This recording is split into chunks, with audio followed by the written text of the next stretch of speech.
faute. Très bien. Bonjour à toutes et à tous. Je vous propose qu'on débute de notre réunion de ce jour avec l'audition de Madame Laurence Boone, secrétaire d'État en charge des Affaires européennes. Madame la ministre, chère Laurence, bienvenue.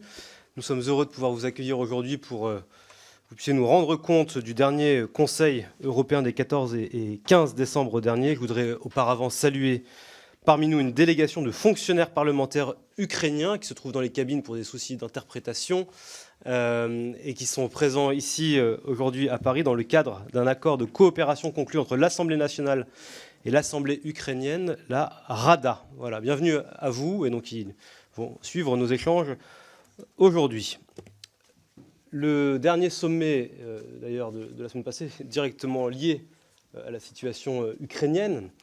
Et en approuvant l'ouverture des négociations d'adhésion avec l'Ukraine et la Moldavie, les chefs d'État et de gouvernement ont pris une décision extrêmement importante, peut-être vraisemblablement l'une des plus importantes de ces dernières décennies. Et vous serez évidemment amené à nous le dire aujourd'hui.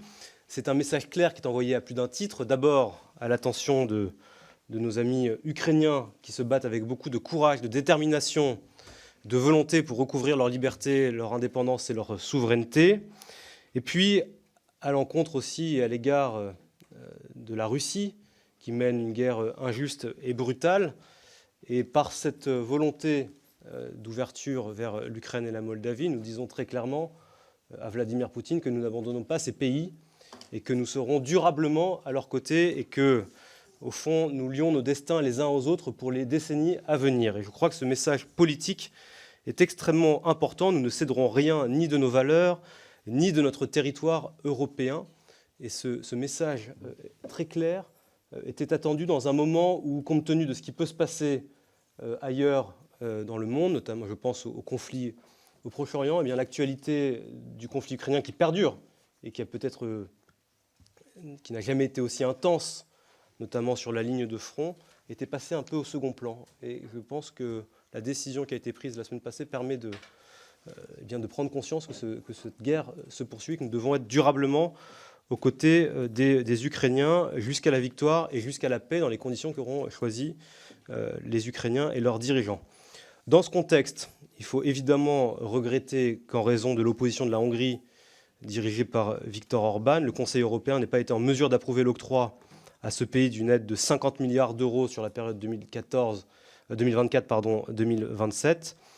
Et si le blocage persistait, certaines sources évoquent la possibilité que cette aide soit octroyée dans un cadre A26, avec une reprise de la garantie revenant à la Hongrie ou par la mise en place de prêts bilatéraux. Nous serions évidemment intéressés de pouvoir vous entendre sur ce sujet.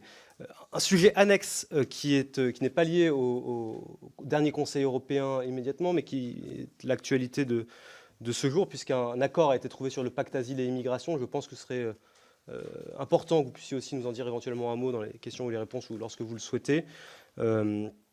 C'est une décision importante puisque ce pacte est maintenant négocié depuis de nombreuses années à Bruxelles entre les différents pays européens, entre le Parlement européen et les différentes institutions européennes. Et l'accord permet d'apporter une réponse efficace dans la gestion des phénomènes migratoires, la maîtrise des flux, la protection des frontières extérieures, le renforcement de la solidarité entre les États membres et évidemment un meilleur accueil des demandeurs d'asile et des mesures plus efficaces dans l'éloignement de celles et ceux qui n'ont pas leur place sur le continent européen. Et moi, j'ai la conviction fermement ancrée que le niveau européen est le meilleur niveau pour régler efficacement les sujets migratoires avec humanité et fermeté. Et donc moi, je me réjouis de la décision qui a été prise et adoptée hier, cette nuit, plutôt tôt ce matin, entre les différentes institutions. Donc merci, voilà ce que je voulais vous dire en préambule. Merci pour votre présence et je vous cède immédiatement la parole. Merci, Monsieur le Président. Merci, cher Pierre-Alexandre. Mesdames et messieurs les députés, et je salue à mon tour les fonctionnaires ukrainiens qui sont avec nous aujourd'hui. Alors, c'est évidemment un plaisir et un honneur de vous présenter les principaux sujets qui ont été traités lors du Conseil européen des 14 et 15 décembre. Et vous saviez que nous avions placé beaucoup d'attentes dans ce Conseil européen. Et je crois qu'on peut dire que l'Union européenne a été au rendez-vous. Les sujets prioritaires qui ont été traités sont, comme vient de le dire le président, le soutien à l'Ukraine et bien sûr la question de l'élargissement de l'Union européenne, la révision à mi-parcours du cadre financier pluriannuel, le conflit qui est toujours en cours au Proche-Orient, les questions de sécurité et de défense européenne. Et puis les chefs d'État et de gouvernement ont une discussion stratégique sur les migrations. Et puis ils ont eu des échanges sur le suivi de la COP28 et enfin de la lutte contre les discours de haine. Voilà, donc quelques détails sur chacun de ces points, en commençant par les décisions que, comme vous le disiez, Monsieur le Président, d'importance en matière d'élargissement. Et je crois qu'on peut dire que les États membres ont été fondamentalement alignés, puisqu'ils ont décidé d'ouvrir des négociations d'adhésion à l'Ukraine et à la Moldavie. Et vous savez que la Hongrie a fait le choix de ne pas participer à la décision sur l'Ukraine et donc de préserver l'unité des Européens. La décision d'ouvrir les négociations d'adhésion était aussi, et je crois que c'est également important, un message politique très fort envoyé à Moscou. À la fois parce que ça représente la vision géostratégique de l'élargissement de l'Union européenne, et puis dans la lignée de ce que le président de la République avait rappelé à Bratislava fin mai dans son discours à Globsec. C'est évidemment aussi un message d'espoir à un moment très décisif et très attendu par les autorités et le peuple ukrainien, alors qu'il continue de lutter au quotidien contre la guerre d'agression russe. Et c'est aussi la réaffirmation du soutien sans faille que l'Union européenne apporte à l'Ukraine depuis le début de la guerre, dans tous les domaines et dans la durée.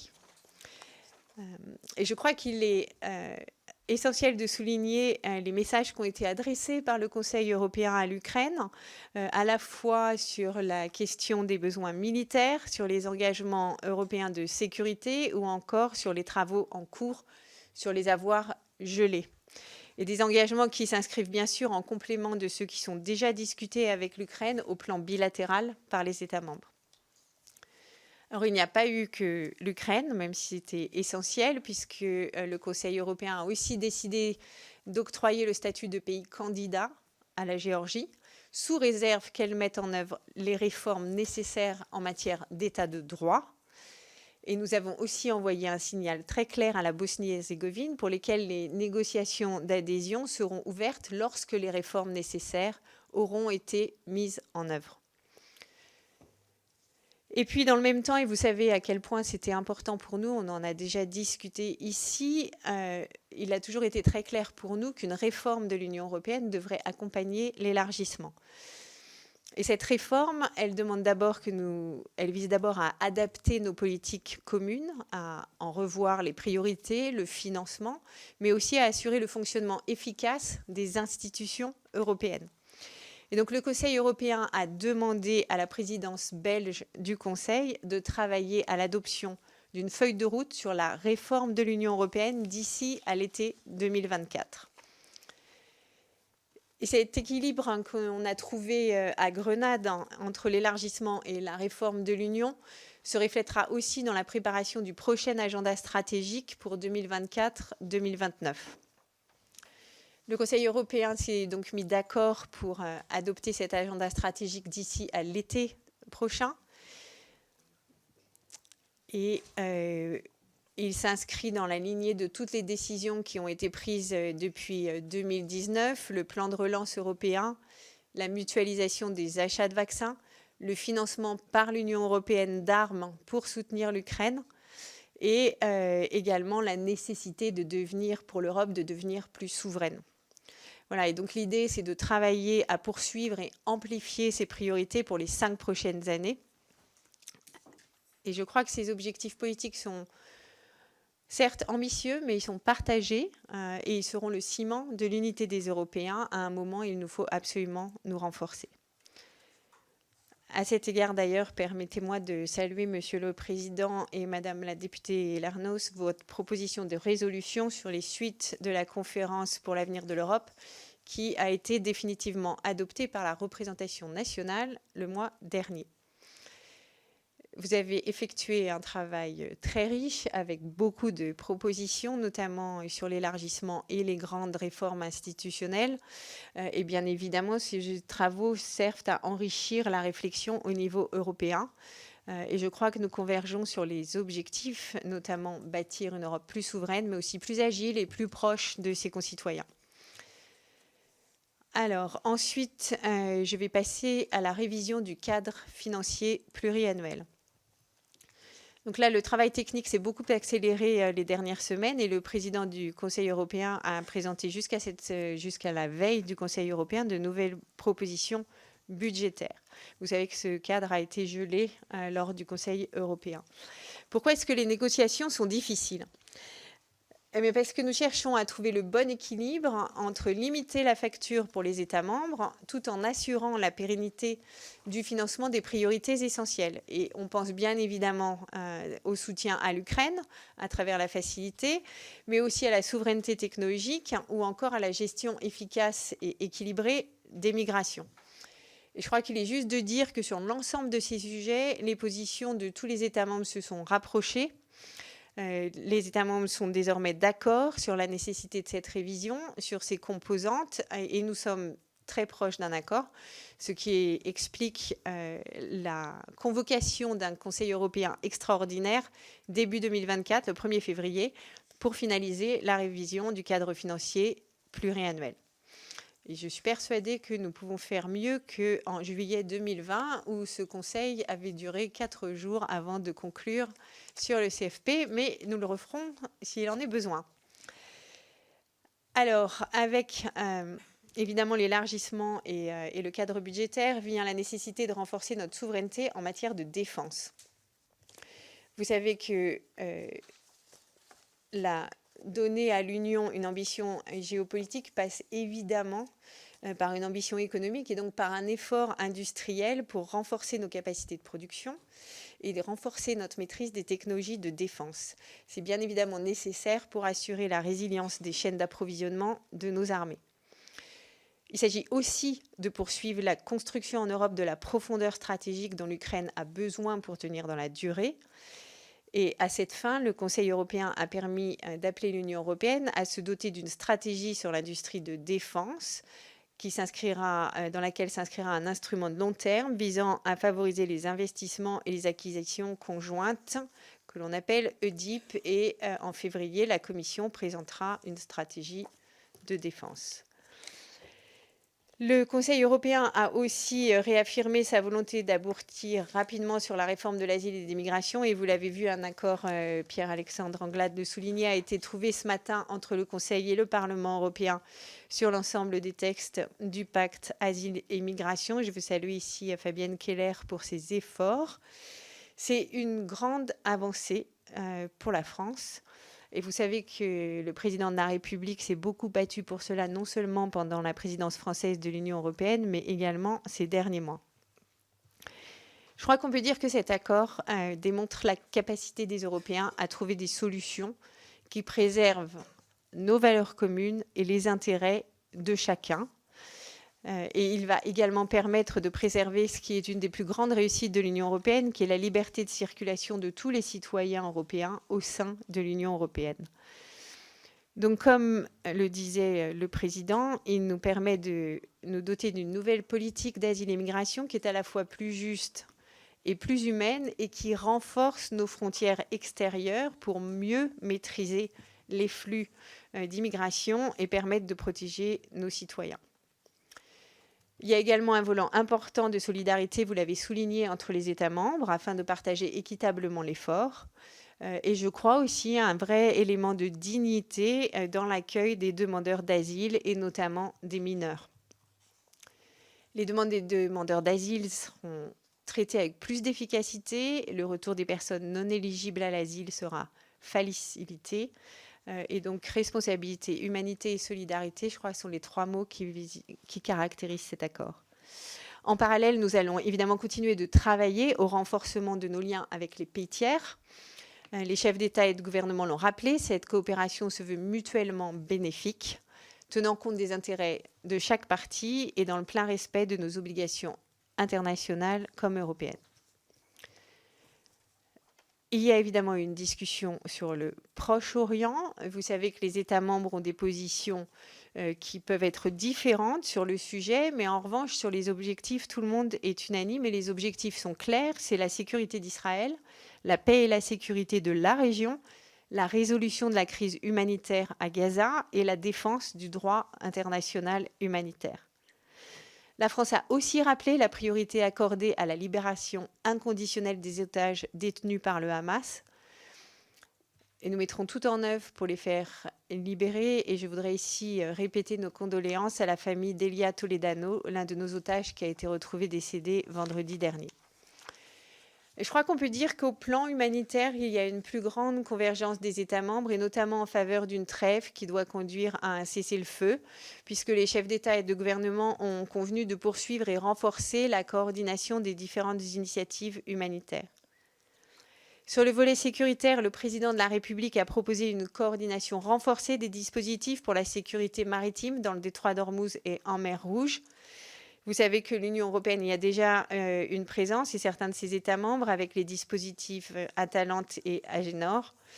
Et nous croyons que l'Union européenne peut jouer un rôle important dans la lutte contre le terrorisme et les actions déstabilisatrices qui ont lieu dans cette région.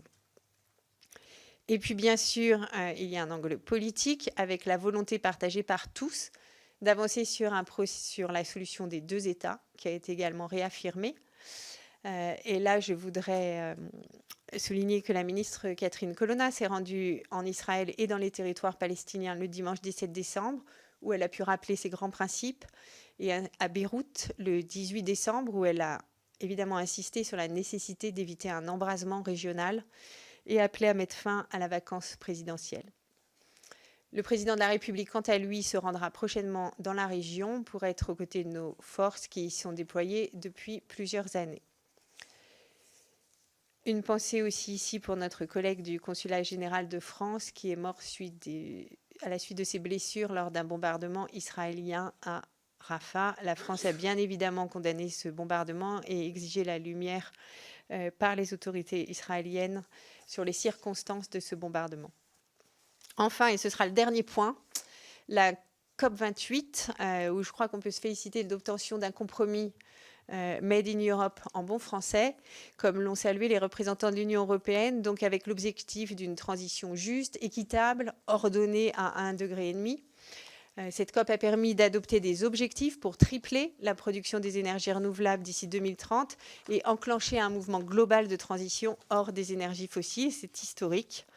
Et là, l'Union européenne s'est, je crois, distinguée par sa volonté de porter un programme très ambitieux, notamment son engagement auprès des pays les plus vulnérables au changement climatique pour trouver des solutions d'atténuation, d'adaptation et bien sûr de financement.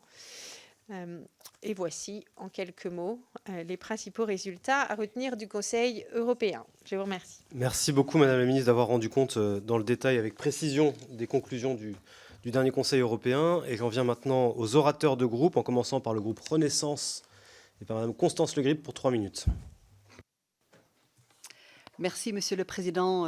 Madame la Ministre, à mon tour de souligner au nom des députés du groupe Renaissance l'importance des décisions prises par le dernier Conseil européen en matière d'élargissement.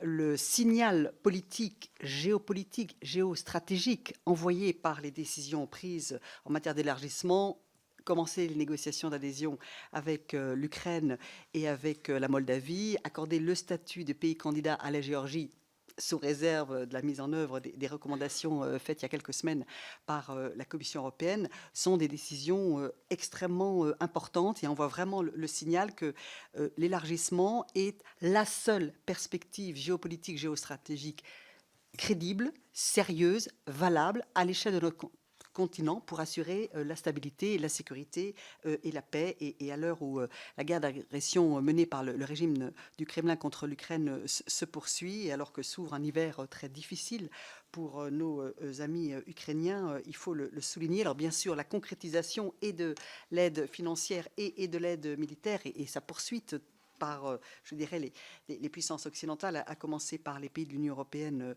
reste le défi, mais nous sommes tout à fait déterminés à poursuivre dans cette direction. Nous sommes parfaitement conscients également, je tiens à le dire, et je tiens à le dire à tous ceux qui s'intéressent à nos débats cet après-midi, que le processus de négociation et le processus d'adhésion vont être des processus extrêmement longs, laborieux, qu'il y a des efforts considérables qui auront à être menés par les pays candidats, bien évidemment, notamment sur le chemin de la consolidation de l'état de droit, on va dire cela ainsi, mais que nous aurons, nous aussi, des réformes à mener parallèlement, bien sûr, sur notre gouvernance, nos processus décisionnels, nos priorités politiques, nos choix budgétaires, la redéfinition peut-être de certaines politiques essentielles, comme la politique régionale ou la politique agricole commune, et que ce travail-là, nous avons à le mener également, je dirais, en responsabilité, avant que de parachever le processus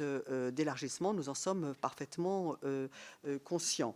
Vous avez déjà parlé, parce que je voulais également le souligner et m'en réjouir, de l'accord conclu ce matin tôt sur le pacte asile et migration. C'est très important, et puis ça met bien, je dirais, en regard ce que nous faisons sur le plan législatif franco-français et ce qui est fait de manière concertée au plan européen, et tout cela est parfaitement, je dirais, cohérent et concerté. Je voudrais juste terminer par une petite question sur un sujet. Alors ça sort un tout petit peu, pardonnez-moi Madame la Ministre, mais je profite de votre présence, du champ du dernier Conseil européen, mais que pouvez-vous nous dire exactement de la position française sur le règlement sur l'intelligence artificielle? Parce qu'il y a eu un accord politique, les trilogues ont été concluants, mais il semblerait quand même qu'il y ait encore des ajustements à attendre. Merci beaucoup. Merci beaucoup. La parole est à Thibault François pour le groupe Rassemblement National et pour 3 minutes.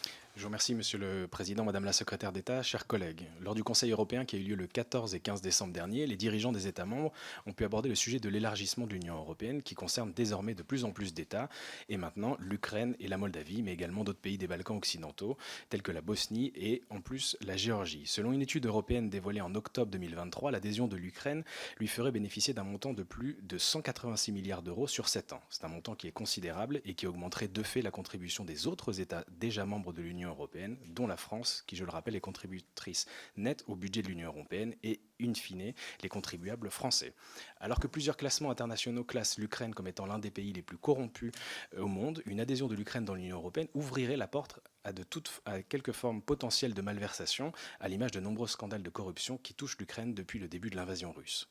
L'élargissement de l'Union à certains pays des Balkans occidentaux, comme la Bosnie, ouvrirait également la porte à différents trafics qui touchent malheureusement très lourdement et gravement ces pays. En effet, selon les chiffres du ministère de l'Intérieur français, les Balkans continuent d'être la principale filière de trafic d'armes vers la France, ce qui posera évidemment un réel problème pour la sécurité de nos compatriotes en cas d'adhésion de ces pays à l'Union européenne. Ma question est la suivante, Madame la Secrétaire d'État. Comment justifiez-vous auprès des autres pays des Balkans l'accélération de l'avancement de l'adhésion de l'Ukraine à l'Union européenne, alors que d'autres pays tels que la Macédoine sont candidats depuis près de 24 ans pour devenir membres de l'Union européenne? Et pouvez-vous, s'il vous plaît, nous détailler le calendrier attendu pour une adhésion effective de l'Ukraine et de la Moldavie à l'Union européenne? Je vous remercie. Merci beaucoup. La parole est à Daniel Obono pour le groupe de la France Insoumise et pour 3 minutes. Merci Monsieur le Président. Madame la Ministre, je voudrais vous interroger sur les éléments que vous avez abordés tout à l'heure concernant la situation et le positionnement du Conseil sur la situation en Israël et en Palestine, en particulier sur la situation en Cisjordanie. Dimanche dernier, le ministère palestinien de la Santé indiquait que 505 Palestiniens, dont 100 enfants, auraient été tués depuis le début de l'année 2023. Et en particulier, les attaques de colons israéliens se sont multipliées depuis l'attaque du Hamas du 7 octobre. L'Union européenne a indiqué envisager imposer un certain nombre de sanctions contre les colons coupables de violences en Cisjordanie en se basant sur le régime mondial de sanctions de l'Union en matière de droits humains. Ces mesures pourraient prendre la forme d'une interdiction de visa et d'un contrôle plus strict des produits issus des colonies. La présidente de la Commission elle-même avait déclaré être en faveur de ces sanctions.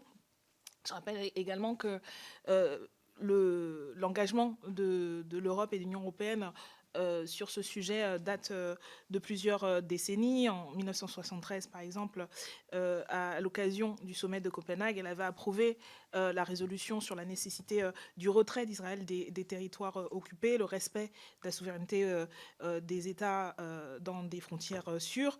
En 1980, elle s'était accordée à nouveau sur le principe du droit des Palestiniens à l'autodétermination. Elle a joué aussi un rôle au moment de la fin de l'intifada, et notamment avec la question des accords commerciaux, et qui nous semble être un levier important.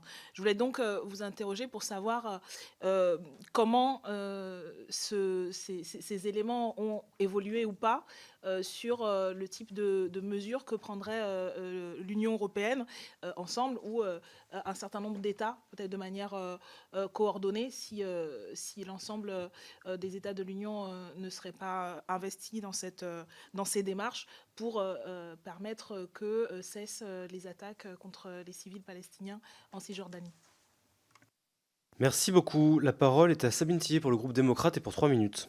Merci, Monsieur le Président. Merci, Madame la Ministre, pour vos propos liminaires. Vous avez bien souligné que le Conseil a réaffirmé le soutien financier et militaire à l'Ukraine, mais néanmoins, on voit quand même que des doutes commencent à émerger. Il n'y a pas que la Hongrie, il y a aussi la Slovaquie et peut-être aussi dans d'autres pays où les extrêmes commence à émerger, qu'on met un peu en cause ce soutien. Et peut-être plus préoccupant aussi, j'ai vu que la présidente de la commission de défense du Bundestag a très récemment fait une déclaration en considérant que l'aide financière de la France vers l'Ukraine serait dérisoire par rapport aux dépenses consenties par l'Allemagne. Donc il y a quand même un peu des dissensions sûrement aussi au niveau du Conseil. Comment vous appréciez cette situation? Et de là, juste peut-être un mot aussi sur la défense européenne. Le Conseil a aussi appelé le haut représentant, la Commission et l'Agence européenne de défense à mettre en place une BITD européen qu'on peut appeler de ses voeux, surtout quand on voit qu'on a 20 modèles de chars différents, 17 modèles d'avions, etc., où les Américains ont très peu. Ça pourrait engendrer une économie entre 24,5 milliards d'euros et 75 milliards d'euros si on se mettait ensemble. Et il reste néanmoins, nos industries sont aussi en concurrence et les outils qu'on met en place restent relativement faibles par rapport aux besoins. Merci. Merci beaucoup. La parole est à Félicie Gérard pour le groupe Horizon et pour 3 minutes. Merci, Monsieur le Président. Madame la Ministre, les 14 et 15 décembre, le Conseil européen a adopté de nouvelles conclusions suite au contexte géopolitique tendu de ces dernières années, mois et semaines. L'ouverture de négociations pour l'adhésion de l'Ukraine et de la Moldavie à l'Union européenne envoie un signal fort à la Russie. Réaffirmer l'appartenance de l'Ukraine à la famille de l'Union européenne était un des objectifs de ce Conseil. À ce titre, je voudrais revenir en particulier sur les aides militaires et financières que l'Union octroie à l'Ukraine. Si le sujet était peu traité dans les médias, nous savons que la dernière offensive ukrainienne fut un échec et que le nombre de soldats tués continue d'augmenter. Or, nous savons aussi qu'historiquement, les Russes ont toujours profité des périodes hivernales pour renforcer leurs attaques et asseoir davantage leur position. Madame la ministre, mes questions sont donc les suivantes. Le volume d'aide prévu par l'Union pour l'Ukraine est-il adapté à la potentielle intensification du conflit durant la période hivernale ? Et enfin, le Conseil a confirmé la nécessité pour l'Union de renforcer sa propre défense. De ce fait, les investissements consacrés au renforcement de l'autonomie d'action de l'Union en matière de défense sont-ils équilibrés par rapport au soutien qu'il est nécessaire de continuer d'apporter à l'Ukraine ? Je vous remercie. Merci beaucoup. La parole est au président Chassaigne pour le groupe GDR et pour 3 minutes. Merci, Monsieur le Président. Bon, nous avons noté l'ouverture des négociations d'adhésion avec l'Ukraine. Nous en avons pris acte. Et avec le constat que le Conseil se déclare suffisamment satisfait des progrès qui ont été réalisés depuis le printemps 2022, quand l'Ukraine et la Moldavie d'ailleurs ont été déclarés comme pays candidats. Donc en 18 mois, et en plein conflit, semble-t-il, il y a eu des progrès extrêmement importants qui font qu'en 18 mois, on passe de candidat en adhérent potentiel. Alors là, ma question, quels sont ces progrès qui ont pu être faits, notamment en temps de guerre? Est-ce que, par exemple, ça concerne les normes agricoles qu'on appelle les clauses miroirs, qu'on a du mal à faire respecter par des pays tiers? Est-ce que l'Ukraine a évolué par rapport à ces normes phytosanitaires, au regard en particulier d'une agriculture qui est extrêmement intensive, qui est extrêmement productiviste? Donc on peut se poser cette question-là. Ou est-ce que, par exemple, concernant les différences de niveau de salaire, il y a des négociations qui ont pu commencer? Parce qu'on se doute bien qu'il y a un risque terrible de délocalisation industrielle. D'ailleurs, c'est pas pour rien que les camionneurs polonais manifestent et bloquent des points de passage à la frontière pour lutter contre la facilitation d'Ukrainiens travaillant dans l'Union européenne. Voilà, c'est les questions que je pose là-dessus. Parce que j'étais un peu surpris par le délai de 18 mois et cette rapidité donc à considérer qu'il y avait eu des progrès. Ça veut donc dire que le processus sera suffisamment long après pour concrétiser sans doute les progrès qui pourront encore être faits. La deuxième chose, je voulais revenir sur le Moyen-Orient. Je veux revenir sur le Moyen-Orient. Il y a notamment deux affirmations qui ont été faites. C'est celle d'unité de principe autour du droit d'Israël à se défendre, tout en étant attaché au respect du droit international. Est-ce qu'on peut considérer que donc les voix françaises, notamment à l'Assemblée nationale, qui avaient considéré que le soutien à Israël devait être un soutien sans condition, est-ce qu'on considère toujours que la France ne met pas de conditions au soutien? C'est-à-dire notamment le fait, ce qui se passe sur la bande de Gaza, en termes de massacre d'une population.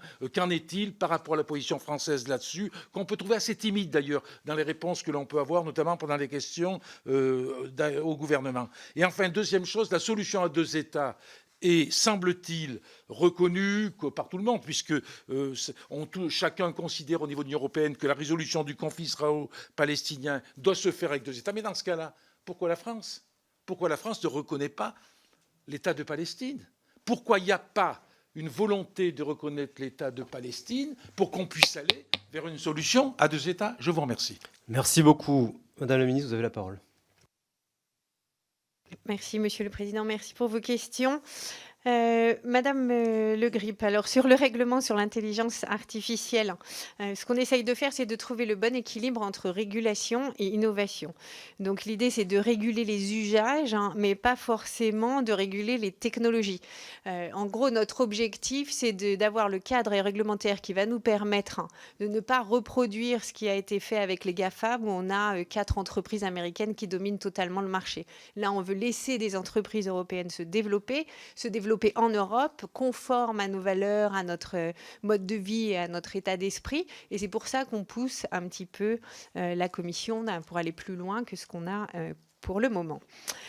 Monsieur le député François, les travaux et les chiffres que vous avez cités, je crois qu'on peut dire qu'ils sont hors sol et n'ont été validés par aucun pays, ni par la Commission, ni par aucune institution européenne. Et en plus, ils sont d'autant plus hors sol que, comme vous le savez, nous allons devoir réformer nos politiques européennes et donc les budgets qui vont avec et donc la gouvernance qui va derrière. Ce qui va prendre, et vous le disiez vous-même, pas mal de temps. Les pays ne rentreront dans l'Union européenne que lorsque, ou à condition, qu'ils satisfassent absolument aux règles d'état de droit.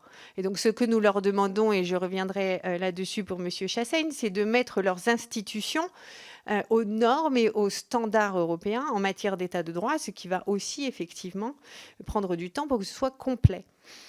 En ce qui concerne la Macédoine du Nord, la différence est que pendant très longtemps, la Macédoine n'a pas fait beaucoup de progrès. Sous l'impulsion de la France pendant la présidence française de l'Union européenne, il y a eu un accord entre la Macédoine du Nord et la Bulgarie pour avancer dans le processus, accord qui est conditionné à l'adoption de certaines modifications de la constitution de Macédoine du Nord, sur laquelle la Macédoine du Nord s'est mis d'accord avec la Bulgarie, et ils n'ont toujours pas ratifié ces changements de constitution, donc effectivement, pour l'instant, ils ne peuvent pas avancer. Mais nous avons bon espoir qu'ils arrivent à le faire assez rapidement.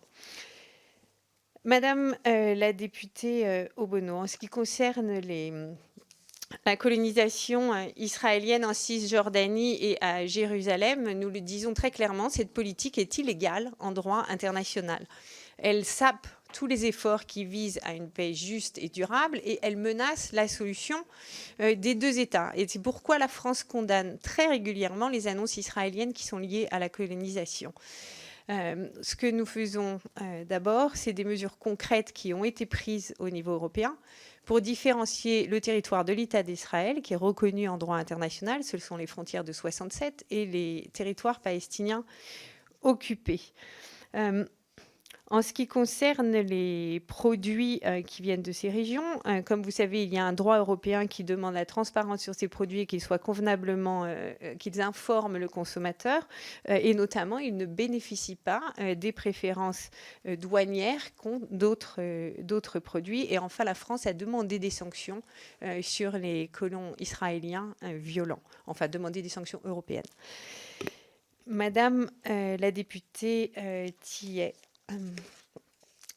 je crois qu'on peut dire que le soutien à l'Ukraine est la priorité de tous les membres de l'Union européenne, hormis peut-être la Hongrie, qui effectivement s'est abstenue en matière d'élargissement, et la République slovaque, que nous n'avons pas beaucoup entendue. Mais je suis sûre que vous serez d'accord avec moi que la concomitance de leurs orientations politiques et peut-être pour certains leurs accointances avec le régime russe ne sont pas totalement étrangers à ces positions. Mais sinon, la priorité pour tous, et cela se reflète dans les discussions sur le cadre financier pluriannuel, et le soutien à l'Ukraine dans la durée. Ensuite, vous m'avez interrogé sur l'aide financière. Nous sommes le deuxième contributeur au budget de la Facilité européenne de paix qui permet de fournir les armements à Kiev. Nous avons contribué à hauteur de 1,2 milliard d'euros, ce qui représente à peu près 18% du budget total de 6,5 milliards d'euros.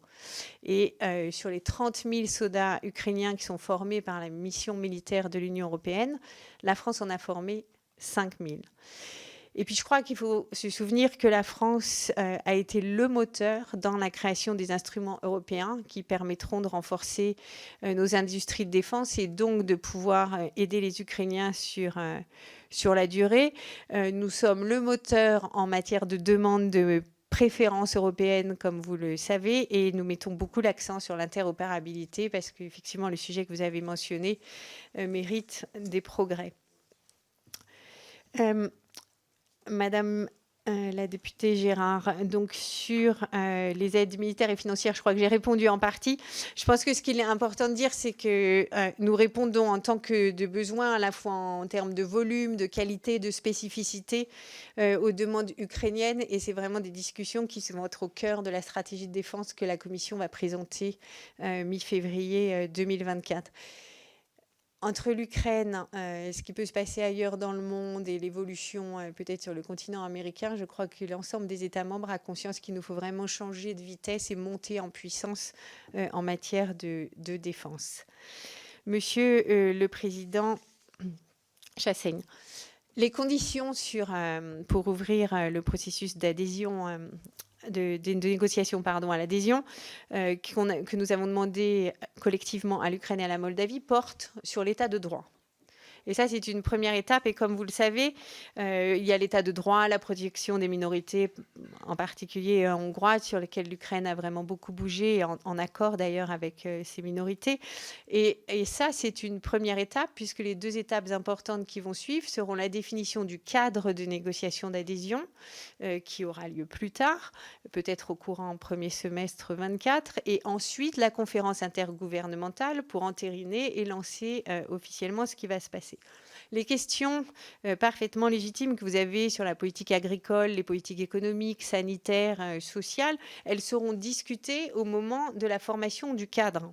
Donc, pas encore. Là, vraiment, l'accent était sur l'état de droit. Et puis, comme on se l'est dit ici, ça va prendre du temps. C'est une transformation profonde de la société et de l'État ukrainien. Et même si l'Ukraine va très rapidement comme la Moldavie, après l'adhésion, il y a encore des périodes de transition. Je veux vous rappeler par exemple que pour l'Espagne, il y avait une période de transition de 10 ans sur les produits agricoles après l'adhésion de l'Espagne à l'Union européenne. Ensuite, pour votre question sur Israël, la France a toujours dit qu'Israël avait le droit de se défendre dans le respect du droit international et humanitaire. Et comme je le disais tout à l'heure à la députée Obono, quand il y a par exemple des actions violentes de colons, nous les condamnons. Et pareil ailleurs, et notamment l'accent humanitaire sur Gaza, je crois, et la volonté de coordination aussi des pays de l'Union européenne a été largement impulsée par la France. Et pour le coup, je crois que nous n'avons pas dévié sur ces sujets. Sur la solution à 2 États et la reconnaissance de l'État palestinien, je crois que nous sommes tous d'accord que la solution à 2 États vivant côte à côte et en paix est forcément la seule viable.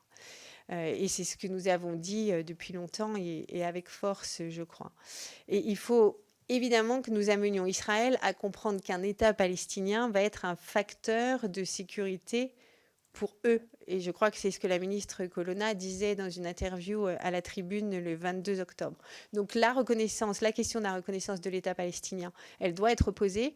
Et bien sûr, nous veillerons, et avec nos partenaires, à ce qu'elle le soit au moment qui sera le plus utile à la relance d'un processus de paix. Je vous remercie.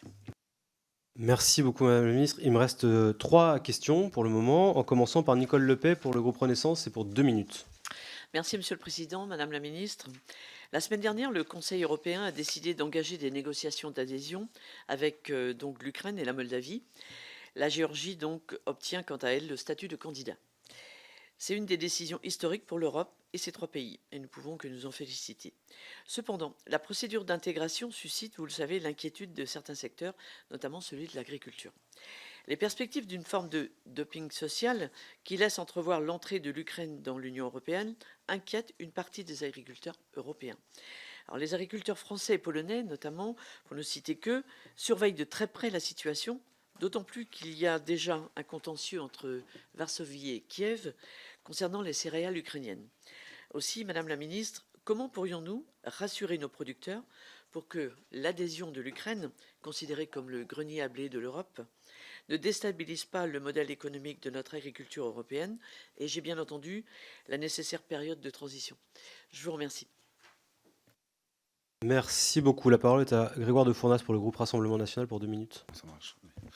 Merci, Monsieur le Président. Dans la continuité de la question qui vient de vous être posée, Madame la Ministre, je voudrais vous interroger sur donc l'ouverture des négociations d'adhésion avec l'Ukraine, un pays qui pèse l'équivalent du quart de l'agriculture européenne, avec un modèle d'agriculture radicalement différent de l'agriculture française. Un chiffre, Madame la Ministre, la plus grande exploitation ukrainienne fait 700 000 hectares, ce qui évidemment n'a rien à voir avec l'agriculture française. Si l'adhésion de l'Ukraine entraînerait mécaniquement une baisse de 20% des subventions de la PAC pour les agriculteurs, à budget constant, elle deviendrait surtout un concurrent impitoyable pour l'agriculture française. Votre collègue ministre de l'Agriculture a tenté plusieurs fois de nous rassurer en nous garantissant une harmonisation des normes ukrainiennes avec les normes européennes. Mais Madame la Ministre, permettez-moi de vous rappeler qu'il n'y a toujours pas au sein du marché commun, au sein de l'Union européenne, une harmonisation des normes environnementales et sociales, puisque l'Union européenne est le premier concurrent de l'agriculture française aujourd'hui. Et c'est d'ailleurs rappelé dans un rapport qui sortira demain de notre collègue Dominique Potier. Nous sommes évidemment solidaires de l'Ukraine, mais votre responsabilité, Madame la Ministre, c'est de protéger les intérêts de la France. Quelles garanties allez-vous apporter aux agriculteurs? Je ne suis pas dans la même question que Madame Lepay. Il ne s'agit pas de rassurer les agriculteurs, mais plutôt d'apporter des garanties sérieuses que vous ne permettrez pas que le géant ukrainien soit un concurrent impitoyable, encore une fois, pour les agriculteurs français. Merci beaucoup. La parole est à Jean-Pierre Pont pour le groupe Renaissance pour 2 minutes. Merci, Monsieur le Président. Merci, Madame la Ministre, de votre présence. Permettez-moi de revenir sur l'avis politique que nous avons pris il y a 15 jours ici. Comme vous le savez, suite au passage de la tempête Ciarán à des épisodes pluvieux intenses et continus, la région des Hauts-de-France et tout particulièrement le Pas-de-Calais a subi des inondations exceptionnelles. Plusieurs centaines de communes sont sous les eaux. On compte 200 000 habitations, commerces, bâtiments et entreprises sinistrées et plus de 200 établissements scolaires contraints à la fermeture, des milliers d'hectares de cultures perdues, des milliers de personnes déplacées. Bref, une immense catastrophe qui n'en est pas à son terme puisque la décrue est extrêmement lente avec des terres gorgées d'eau qui n'absorbent plus. Dans ma circonscription du Boulonnais, le tiers des communes a été submergé par la rivière Liane. L'ensemble des dégâts va probablement dépasser le milliard. La région des Hauts-de-France a décidé de prendre en charge les franchises prévues par les contrats des sinistrés et le gouvernement de classer les événements en catastrophe naturelle et en calamité agricole. Tout cela, malheureusement, ne peut suffire à reconstruire en zone inondée routes, ponts, écoles, bâtiments industriels, digues et systèmes de pompage. Madame la ministre, comment pouvons-nous mobiliser collectivement pour activer les mécanismes de solidarité européenne pour venir en aide aux territoires sinistrés et plus particulièrement pour répondre d'urgence à ma demande déjà formulée en faveur des sinistrés des Hauts-de-France? Sur le long terme, nous avons que les crises climatiques, que ce soit les inondations, les sécheresses ou les incendies, vont se multiplier. C'est pourquoi nous avons adopté il y a 2 semaines en commission un avis politique sur la réponse européenne aux crises climatiques. Je souhaite remercier vivement le président Anglade ainsi que tous mes collègues députés qui se sont associés à cette démarche. J'en appelle dans ma communication politique à une réflexion de fond sur la réponse européenne aux crises climatiques. Comment, selon vous, la politique européenne d'adaptation au changement climatique peut-elle prendre en compte la prévention des effets des catastrophes climatiques et comment notamment soutenir nos agriculteurs? Je vous remercie. Merci beaucoup. Et enfin, la parole est à Charles Sittenstuhl pour le groupe Renaissance et pour 2 minutes. Merci Monsieur le Président, Madame la Ministre. Alors moi j'ai 2 sujets que je voulais évoquer avec vous. Le premier c'est plus des remerciements. Vous vous souvenez peut-être que lors de votre première audition devant notre commission, à l'été 2022, je vous avais interrogé sur le sujet osmose. Et donc le sujet, j'avais demandé qu'allait faire le gouvernement français sur ce sujet. Vous m'aviez dit que le gouvernement allait tout faire pour que le dossier osmose aboutisse. Et donc c'est bien le cas, puisqu'il y a quelques jours, la Première ministre avec la présidente du Parlement européen ont inauguré ce qui s'appelle désormais le bâtiment Simone Veil, à côté du bâtiment actuel du Parlement européen à Strasbourg. Et donc c'est un moment important dans la place du Parlement européen à Strasbourg et qui renforce très concrètement le siège strasbourgeois. Et c'est le fruit d'un travail de l'État français au cours des derniers mois et puis plus largement d'un soutien qui n'a jamais souffert d'ambiguïté du président de la République depuis 2017 vis-à-vis de Strasbourg. Donc je voulais vraiment, au nom des Alsaciens, vous remercier. Le deuxième sujet, l'Ukraine. C'est un dossier fondamental pour l'Europe. C'est l'avenir de la sécurité du continent qui est en jeu, le respect du droit international et la stabilité aussi de nos démocraties. Il faut toujours le rappeler.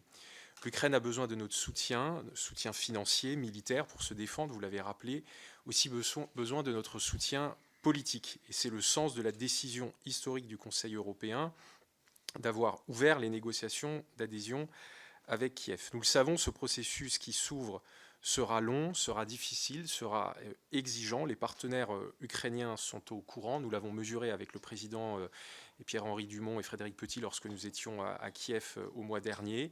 Nous savons que notamment dans la lutte contre la corruption et l'agriculture, beaucoup d'efforts seront demandés aux Ukrainiens. Mais en tout cas, c'est le sens qui a été donné lors de cette décision du Conseil européen. Et ma question était de savoir comment est-ce que concrètement se passera la discussion des chapitres et selon quel calendrier. Merci beaucoup. Merci à tous pour vos questions. Madame la ministre, vous avez la parole. Merci, Monsieur le Président. Peut-être je vais faire une réponse collective sur l'Ukraine, si ça convient à tout le monde. D'accord. La première chose que je voudrais dire, c'est que nous voulons que l'Ukraine, la Moldavie, les Balkans occidentaux, la Géorgie, accroissent et améliorent leurs standards d'état de droit, de lutte contre la corruption, de principes démocratiques, d'indépendance et pluralité de la justice, d'indépendance et impartialité des médias, des médias au niveau des standards européens. Nous ne voulons pas que ces pays soient des sources d'instabilité aux frontières de l'Union européenne où des interférences et des ingérences russes puissent nous déstabiliser, comme c'est le cas, par exemple, en Slovaquie, mais pas qu'en Slovaquie, dans d'autres pays. Donc, ils vont être avec nous ou dérivés loin de nous. Donc, l'idée, c'est de les ancrer auprès de nous et de renforcer un continent qui est déjà 440 millions de personnes pour en faire un de 500 millions de personnes qui vivent dans la démocratie et l'état de droit. Et on ne peut que leur souhaiter d'avoir des commissions parlementaires aussi plurielles, respectueuses et qui savent débattre dans la sérénité de sujets importants. Bien sûr. Voilà, c'est le premier point et c'est ça, je crois, la géopolitique et la géostabilité dont plusieurs d'entre vous ont mentionné. À ce stade, c'est vraiment l'état de droit qui va permettre de déclencher le calendrier suivant, qui va être caractérisé par 2 étapes majeures sur lesquelles je rappelle que tous les pays ont un droit de veto à ce stade et à chaque étape, et qui est là pour la première définir le cadre de négociation, et ensuite de lancer le processus avec une conférence intergouvernementale. Le cadre de négociation va nous permettre de préciser quelles sont les demandes en matière d'adoption des acquis dans tous les domaines de la politique économique, y compris la politique, bien évidemment, agricole, mais pas que. L'objectif étant aussi que nous ayons une convergence en matière économique et sociale et que les salaires augmentent progressivement pour rejoindre ceux de l'Union européenne, de façon à ce que nous ayons, en bon français, un level playing field. Et donc c'est comme cela qu'on arrivera à des conditions de travail, des conditions de salaire qui soient à peu près équivalentes dans tous les pays pour avoir une concurrence qui n'est pas déloyale. Sur la PAC et la politique de cohésion, il est évident que nous allons devoir changer des choses. Et ce serait absolument pas juste de ne pas dire ça. Et c'est bien pour ça que la France a insisté tout le temps pour qu'il y ait une réforme de l'Union européenne elle-même, en même temps qu'on demandait aux candidats de se réformer. Et ce que nous voulons faire, c'est que ces politiques puissent continuer de jouer un rôle important, et notamment dans les anciens États membres et surtout ceux qui sont contributeurs, comme les nôtres. Et évidemment, dans ce cadre, le gouvernement va défendre les intérêts des agriculteurs lorsque les négociations avec les pays candidats se tiendront. Et évidemment, nous redemanderons les périodes de transition en tant que de besoin pour qu'on n'ait pas, que nos agriculteurs ne soient pas affectés. Nous l'avons fait pour l'agriculture, nous l'avons fait pour les pêcheurs, nous le faisons pour les producteurs de vin et nous continuerons de cognac, de tout ce que tous les beaux pays, tous les beaux produits que la France produit, et nous continuerons de le faire. Et c'est dans le cadre des négociations que nous pouvons inscrire ça. Donc les garanties, monsieur le député Stephenstool, que vous demandez, elles seront inscrites, bien évidemment, à ce moment-là.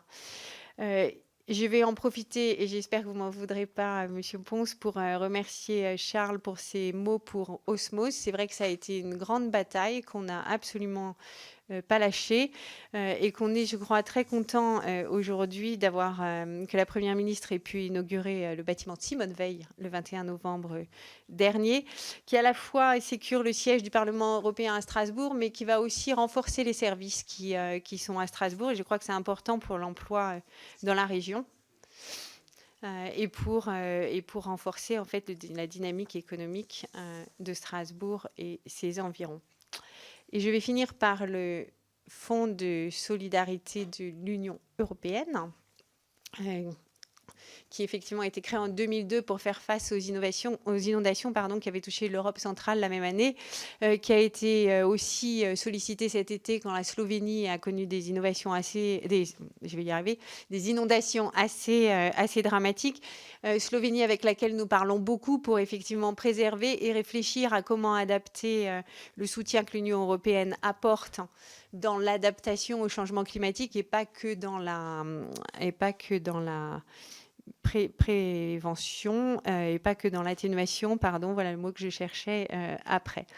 Alors, le fonds, il permet de couvrir une partie des dépenses publiques qui sont engagées, comme la remise en fonction des infrastructures, les équipements dans le domaine de l'eau, des télécommunications, des transports, la santé, l'enseignement, que vous connaissez bien. Nous avons averti la Commission que nous voulions avoir recours au FSUE, et les services du gouvernement sont en train de travailler aux côtés des services déconcentrés pour réaliser le dossier de demande d'utilisation du FSUE le plus rapidement possible, puisque nous avons un délai de 10 semaines à partir de la survenue du premier dommage causé par la catastrophe naturelle. Évidemment, nous devons faire état de la totalité des dégâts qui ont été causés par les intempéries et dresser en fait la demande de contribution financière pour avoir une réponse de la Commission européenne. Donc, si vous m'y autorisez, je voudrais aussi en profiter pour faire un petit appel à la mobilisation des services déconcentrés, puisque ce sont les premiers de cordée qui font remonter les dégâts constatés sur le territoire.